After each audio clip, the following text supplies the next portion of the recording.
Hey guys, welcome from Parramatta, Australia. We're in a suburb of Sydney and I'm on the 18th floor of my hotel room. There's all kinds of construction in the background, but I'm here talking to you and looking forward to jumping into chapter 13 and verse 8. So grab a Bible and let's see what God has for us today. Welcome to Everyday Truth with Kurt Skelly. We believe the Bible is true and relevant to everyone, everywhere, every day. If today's conversation is a help to you, take a moment to leave a review or share it with a friend. Thanks for listening. Now, let's join Kurt for today's episode. Hey friends, welcome back to today's episode of Everyday Truth.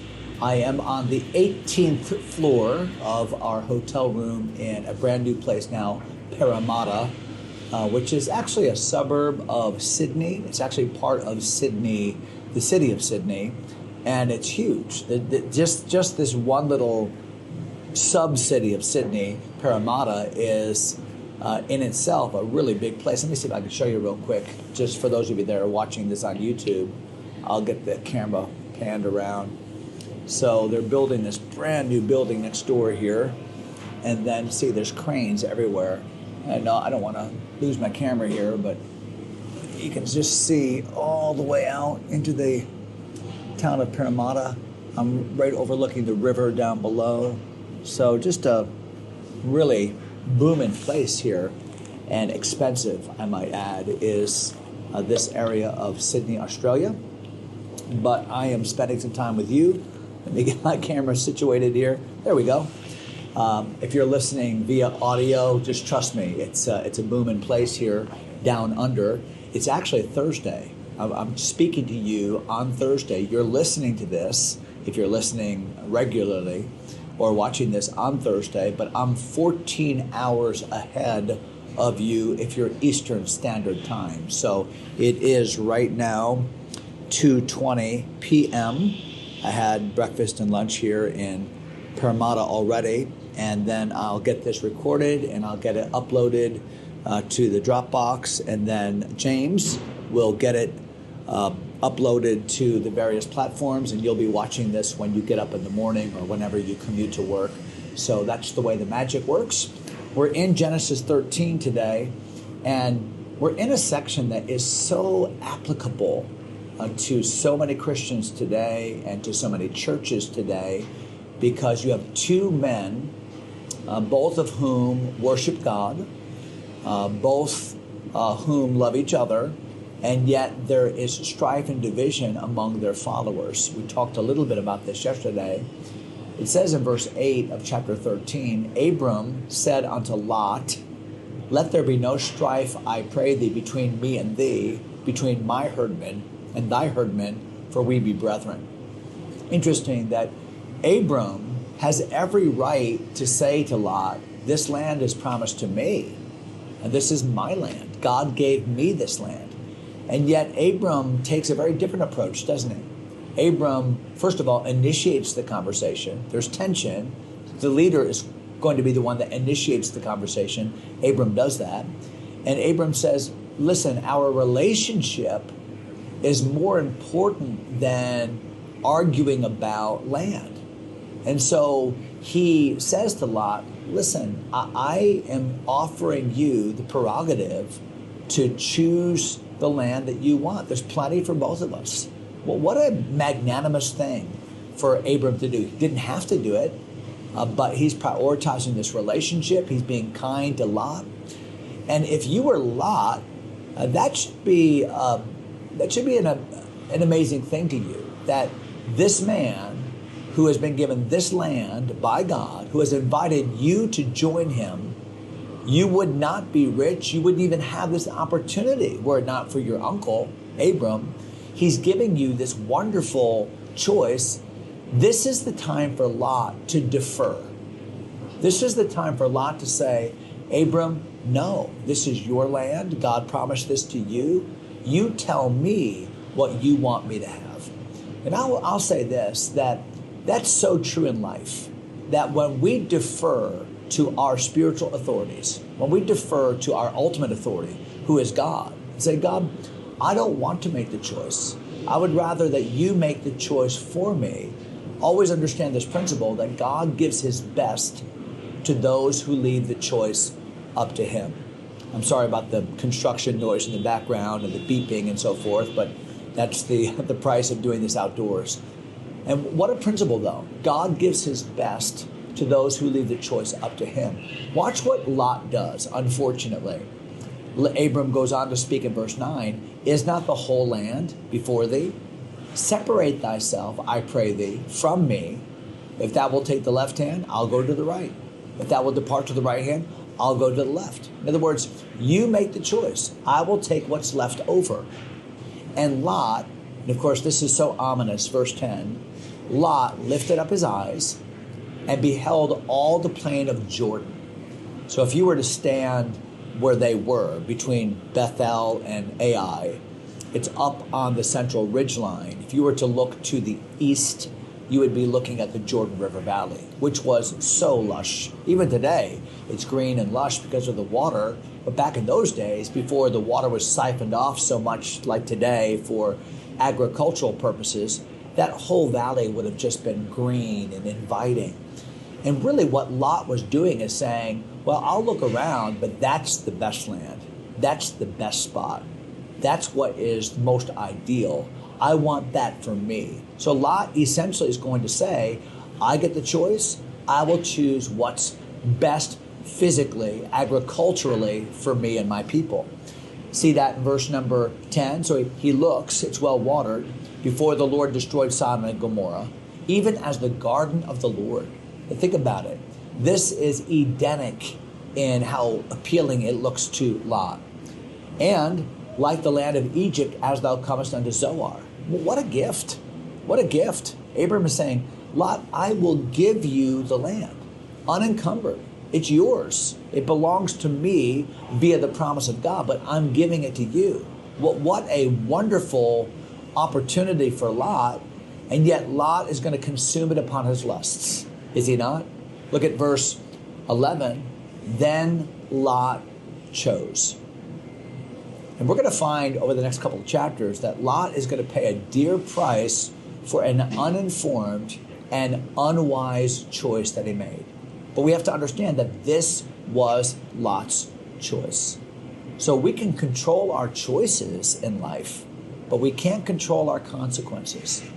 And Lot is making a choice that ultimately is going to bring some really catastrophic consequences to his life. The Bible says, then Lot chose. He chose him for himself, all the plain of Jordan. And Lot journeyed east. They separated themselves the one from the other. So the choice was made.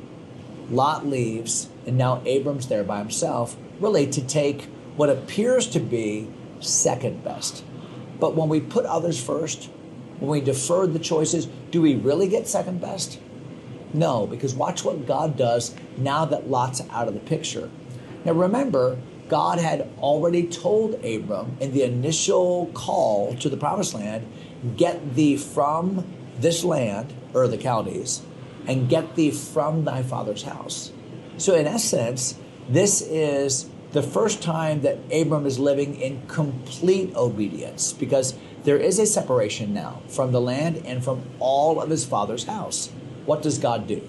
Well, look at verse 12. Abram dwelled in the land of Canaan, and Lot dwelled in the cities of the plain. So Lot has chosen the urban life. He is associating with, is going to be influenced by the people of the land, as we shall see in a really sad way. And it says he pitched his tent toward Sodom. We've heard messages on that little clause, haven't we? He pitched his tent toward Sodom. He established his heart's direction. Will you show me your heart's direction? You show me what you're looking toward, and I will show you the place where you'll be living in just a short period of time. That's what happened to Lot. You see the way his feet are pointed, don't you? The way his tent is pitched, to put it in this language. But the men of Sodom were wicked and sinners before the Lord exceedingly. If there's one thing that Lot did know, is that these people did not follow God. These people were wicked. and they were rebellious against the principles of the character of the God that Lot claimed to know. Verse 14, and the Lord said unto Abram, after that Lot was separated from him. Now watch this, verse 14, I love this. Lift up now thine eyes, look from the place where thou art. So I've actually stood right near this spot. Now, did I stand on the exact spot? Don't know. But I've been right here from this vantage point. And I'm going to tell you something.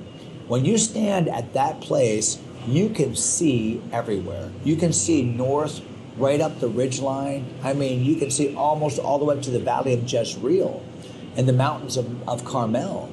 You can look south down toward Jerusalem. You can look east to the Jordan River Valley as Lot had. You can look west and see all the way to the Mediterranean Sea on a clear day. In other words, you can really see the expanse of the entire country from that one spot. And that's strategic because God says, look north and look south and look east and look west.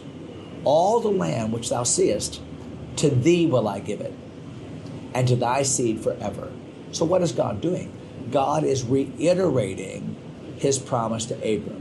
Even after Abram had a lapse of faith and went to Egypt, even after Abram came back, having picked up some things in Egypt that were going to haunt him, even after this kerfuffle with Lot, and all of this, God is reiterating his promise. Why? Because God's promises to Abraham are not based upon Abram's goodness or Abram's fastidious obedience, but the promises of God to Abram are based upon God's goodness, God's grace, God's unconditionality.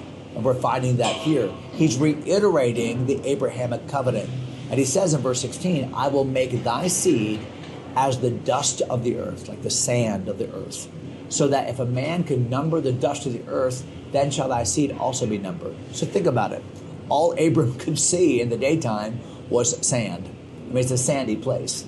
So God is saying, all of your waking hours, I want you to be reminded of the great thing I'm going to do with your seed.